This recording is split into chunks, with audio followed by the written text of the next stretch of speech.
joke about the day of the week, like, hey, it's Tuesday, it's not Monday, right? Just whatever you can do to break through and just be more relatable. I think it just helps you gain their ear so that you can pitch whatever you're trying to say.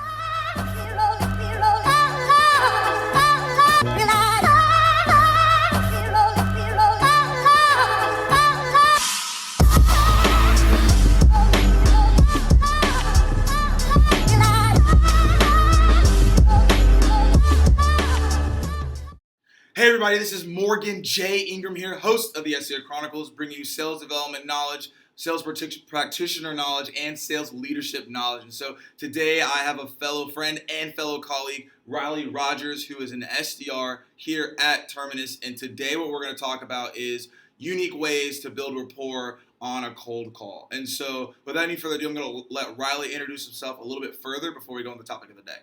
How's it going? Thanks for having me on here, man. You're welcome. Really appreciate that. Like Morgan said, I've been a colleague of his for about a year now. We've been, banging out the cold calls for over a year, I guess. I think Morgan definitely is a proponent of, cold calling isn't dead. That's how I get most of my demos. So definitely want to just help out with any help and provide any advice I can. Yeah, awesome. So let's dive into it because a lot of people think rapport mean different things. So what does rapport mean to you? For me, and especially on a cold call, it's got to be something short and brief. Obviously, you got to respect the people's time that you're only speaking to them for a couple minutes. So, just building some common rapport, just like, making a joke about the day of the week, like, hey, it's Tuesday, it's not Monday, right? Just whatever you can do to break through and just be more relatable. I think it just helps you gain their ear so that you can pitch whatever you're trying to sell. Yeah, and so in gaining their ear, because, most people want to brush you off the phone immediately, like, how are you going about and doing that? Like, there's techniques on LinkedIn you're looking at, Twitter, what's going on? So, obviously, I look at Twitter and I looked at LinkedIn as much as I can and try to find some common sports, like maybe what sports team they like. Right. I have a general knowledge of most sports. For example, I sent an email to somebody about the Florida Gators. He didn't happen to read it. Yeah. I'm not even a big fan of the Florida Gators, but hey, I mentioned it when I got him on a cold call, and he opened up right away and, was more apt to talk to me just because I told him that I sent him a really personalized email. So just, using that and just building a little bit of rapport just with some common likes and interests. Yeah, and that's super important. So you have common interests that you've gained that information. Is there anywhere else that you go to try to get that information?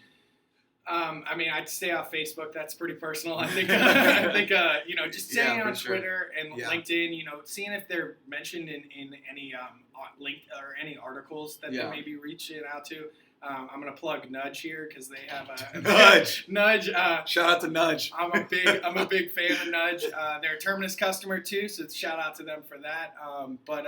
They actually provide a tool that lets you see like little bits of rapport about your prospects on the Gmail, and you can actually see what articles they've been recently tagged in. So sometimes I'll use that too to mention in an email or over the phone. Cool. And then with these cold calls, how do you make sure that they're not too long in the intro so they actually hang up on you, even if your information is relevant? So like I said, you got to make sure that you're being respectful of the time. But before I even try to be funny on a phone call, I try to at least say, hey, I called you. I know I called you out of the blue, and I promised to keep the call brief.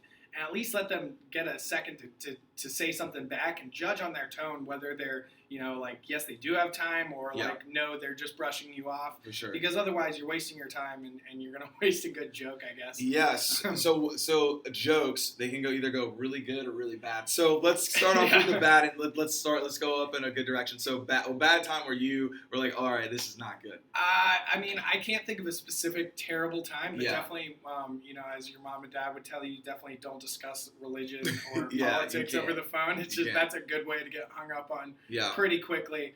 Definitely just trying to keep it very, very basic, and definitely don't try to if your joke is lasting longer than your initial introduction to the conversation, you're going to get hung up on. You're not going to get anywhere quick. So it's about being funny, quick, and getting to the purpose of why you're calling. it's not about like dwelling on oh, can I be a comedian here? Yeah, exactly.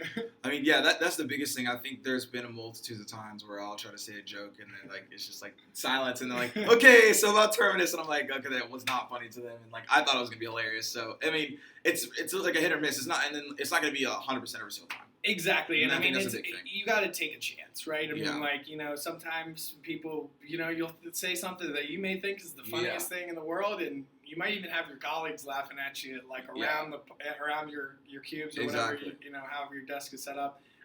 But like the thing is, those people, they might be standing behind you in line at Subway the next day, and you're not going to know them from Adam, so it doesn't really matter at that point. But like, obviously, with an account-based approach, you don't want to burn as many people as possible. Exactly. So definitely be careful and be selective with your humor and with the rapport building techniques that you're trying to do. Yeah, and then let's go into like good stuff. Like, what have you said that like was really funny? It resulted in a demo. Like the rapport was actually built from the get-go. I think just like calling people and I think one of my favorite days of the week is Thursday, and Morgan knows I like to call it Friday Junior. Yeah. So I'll open up with that. Sometimes you'll get people, it's that common thing. Like everybody likes the weekend. Everybody's always looking forward to what they're doing with their family, friends, that kind of thing, their personal life. So if you can just kind of get some common items to talk about.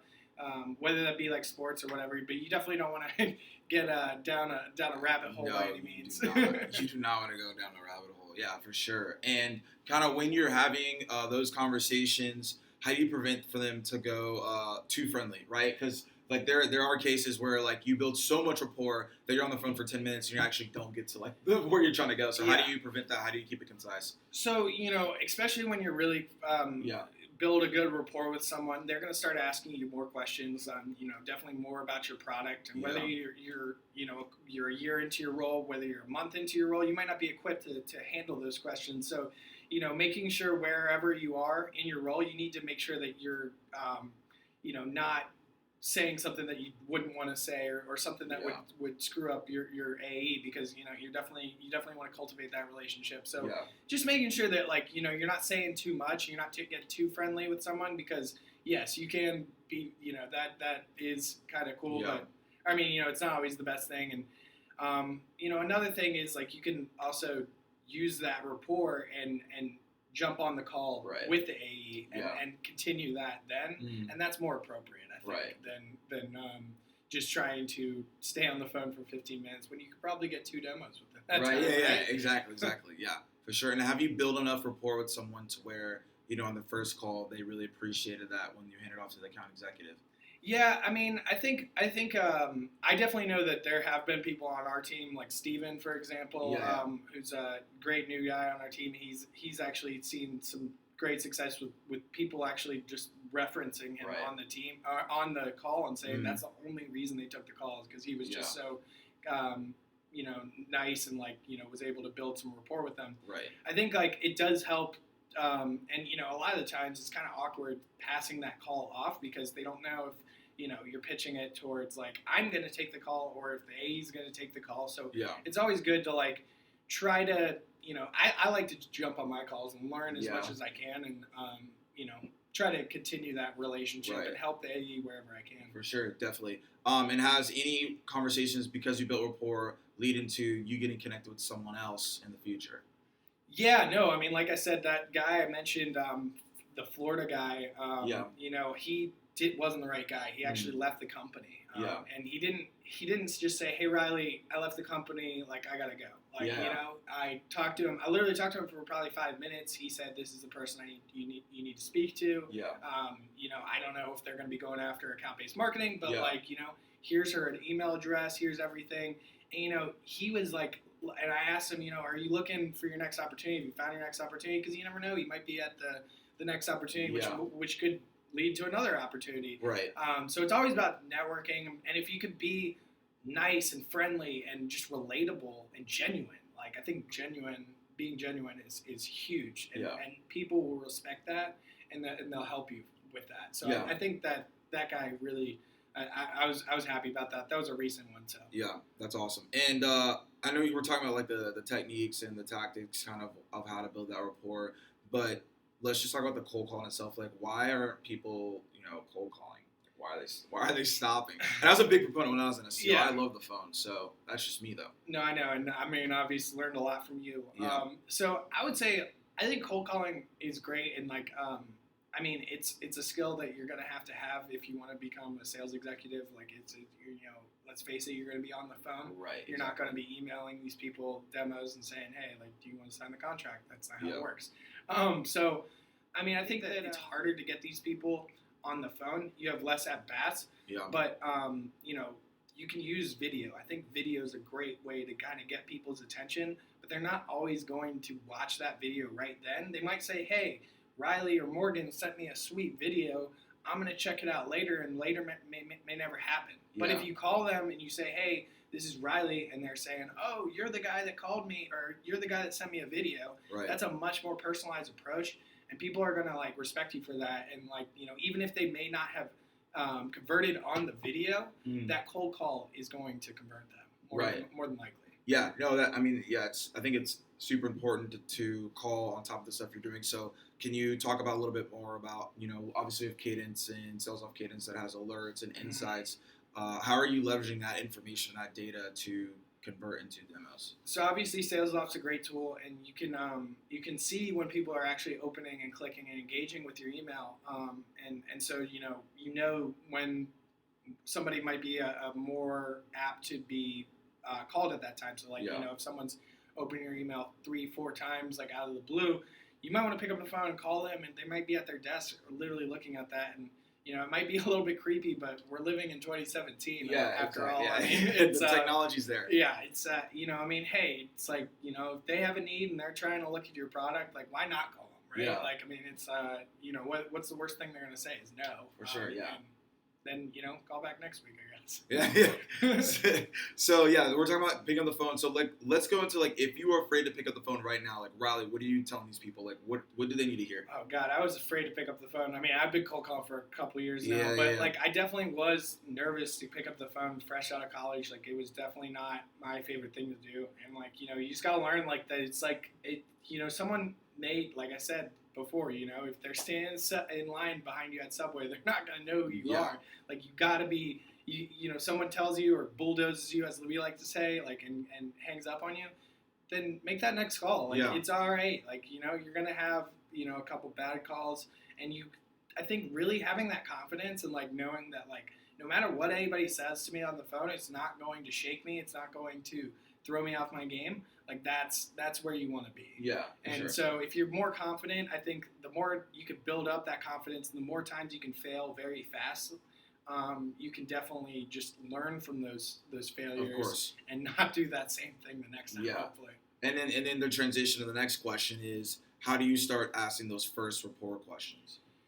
So, like, asking... like, how do you even start, like, asking... Like, how do you start asking... not asking, really, but, like, how do you start getting yourself involved with rapport, like, in the first place? Because, like the jokes, like, information, people are like, I don't know about that. I can't even, like, pick up the phone. Yeah. No, I totally understand. So, like, I mean, the one thing I like to break into, and, I mean, obviously, you've got to pick your battles, because there's sometimes that people are going to pick up the phone, they're going to say, hey, how can I help you? And it's like, that's not the person to lay the joke on. It's probably not. It's people that are, you're saying, hey, this is Riley with Terminus. How you doing today? And they say, oh, I'm doing all right. How are you? It's Wednesday. I'm glad it's not Monday, right? Yeah, exactly. You might get a small laugh, and then, just getting that small laugh leads you to saying, like, whatever next joke, and or whatever is next on your mind. But just making sure that you pick and choose your battles. But I think, like, a good way to do that is gauging them on how they respond to how are you doing today. Right. That's the way that I've done it. And like I said, like, you got to pick your battles. Yeah. I mean, you're going to get shut down. So what if someone's, like, super straightforward and they're not like, oh, hey, they're just like, hey. They're trying to get to the point. I mean, like, it's just, hey, like, I'm talking about account-based marketing. Is it on your radar? Like, if it isn't, like, and you're going to know whether right off their answers, whether they're being short with you or if they're being, For sure. giving you answers that you want and Yeah. that you're looking for, Mm. then you're more invited to, kind of engage in a conversation. But if they don't want to talk to you, like, give it another try, like another Right. time. Because, like, you're going to have a better chance than if you're just like, oh, like, I'm just going to pitch you. Because, like, they don't want to be pitched, obviously. Exactly, yeah. Like, that's not what they want. And they're going to hang up on you anyway, and you're just wasting your breath. So. Yeah, for sure. And then another question to follow up on that is, like, what's the number one thing that people miss when they're thinking about building rapport or the concept of rapport itself? I think that some people may get too they hit cruise control. Like, they just continue to, like, say the same thing over Right. and over and over again. It's like, it's not the same conversation over and over again. And Yeah. like, yes, it is good to have that rhythm and that cadence of how you're going to speak to your prospects. But For sure. I think, like, being personable and being, like, because you sell over the phone and all you have is your voice. Yeah, And, I mean, like, that's it, yeah. That's one thing I haven't even hit on is, like, being excited. Like, just Yeah. changing your voice to say, hey, this is Riley from Terminus. Like, it makes such a difference. Mhm. Like, right now you're looking at me and you can tell that I'm, engaged in everything. Right. But, like, But on if the phone, I'm you have on no the idea. phone, you got to be, Yeah, you got to be more loud and, like, speak up. And, like, you can't be afraid of your colleagues listening to you either, Right. because they're going to be the ones that are going to either laugh at you and be like, haha, that did not work. Right. Or Yeah. they're going to be like, hey, that was, like, really good. And you might hear them pick it up next time. Yeah. And they're going to start using your saying, and that's going to look good in front of your boss, for Yeah, sure. for right? sure, Like, yeah. I mean, So how do you get excited? Like, because, what is your method? I know it's different for everybody. Like, mine's different too. But, like, how are you getting excited? I would say for the one phone? old school way is I have a mirror at my desk. Like, Yeah. You know it. Yeah. That I sit there and I stare at myself and I look at my I It's try like, to let's smile. go. Get your smile Yeah. going. Sometimes I'll actually, like, listen to music, like, in Yeah. the background while I'm cold calling, and just Right. pause it really quickly before somebody answers, and, like, that just gets me jazzed up and, like, ready to go. And, like, you just like, obviously you've got to be prepared for that. You've got to. I wouldn't recommend that for everybody, but I think, like, Right. if you can handle that, like, that might get you, like, up and pumped up and ready Right. to kind of have Yeah. that conversation. Like I said, you only get so many conversations, and I think of it like at bats. Like, you only get so many at bats, and you got to get your percentage up. Of course. So as many percentage as I mean, that's the name of the game, right? So Yeah. I mean, that's Yeah, how for it is. sure. Yeah, for sure. And yeah, so, as you're approaching rapport, as you're doing these things, as you're developing, where do you feel like you hit the point, like, how many months where it's like you feel comfortable doing rapport? I mean, I think that's one thing that you could probably do before you even are fully comfortable with your pitch and Yeah. everything. I think that's the one thing that you could probably develop in the first couple months. For and, sure. like, just, like, kind of help you. Yeah. It's all about the way you position things and Yeah. building relationships with people. So if you could get good at dropping that funny line or dropping that, like, just being relatable to people is huge. And, like, especially, like, if you see somebody's in the same city as you, Yeah. you can say, hey, I'm right down the street from you or whatever. Like, Exactly. you could definitely, pick and choose how you want to be creative and For sure. funny. Yeah, cool. And as the last question I ask every single person is, if you had to give SDR advice as they enter into the new role, what would that be? Just be confident and, like, be confident. Know that, like Morgan would say, keep a steady mindset. Like, it's like there's gonna be ups and downs, but you know what? Like, if you get down on yourself, that's when you're not gonna be building the rapport, and that's when you're gonna be, like, every time you let somebody that is a jerk and told you to get off the phone, Yeah. like, every time you let that affect you, you're letting that person take a demo away from Right, you the next exactly. time. Because Exactly. if you can just get back up and just be positive and be excited again, like, Right. I know it's tough, but, like, once you get that demo, you're gonna be happy that you got that demo because you worked so hard and persevered from that last person telling you no. It's just all about just bringing that excitement back up and just brushing your shoulders off and saying it's on to the next one. Awesome. Well, Riley, thank you so much for coming on the SDR Chronicles today, providing some insight on building rapport on cold calls. I know it's something that a lot of people need to think about and do more of. So, as I always say, guys, keep dialing, and I'll see you guys soon. Appreciate it. Thanks, Morgan.